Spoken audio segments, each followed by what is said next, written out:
Who hasn't quit learning something because it got too hard or because of what others said? A language, an instrument.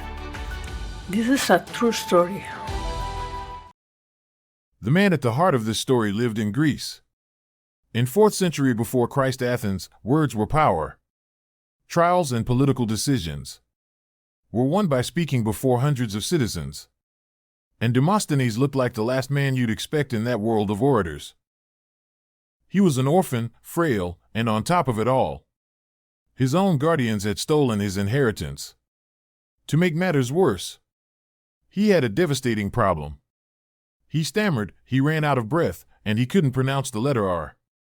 The first time he spoke in public, the entire assembly laughed at him. He walked out humiliated, covering his face. At that moment, anyone would have given up. Not him. He turned his weakness into a training plan that still astonishes us today.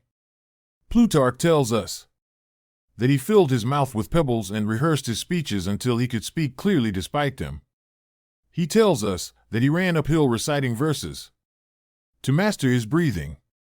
He would often speak facing the raging sea, forcing his voice above the waves to get used to the roar of a crowd.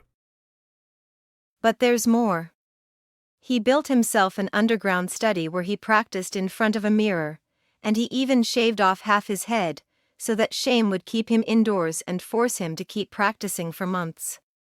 He rehearsed every gesture, every pause, every syllable. In time, Demosthenes, the stammerer everyone had mocked, became the greatest orator in Athens.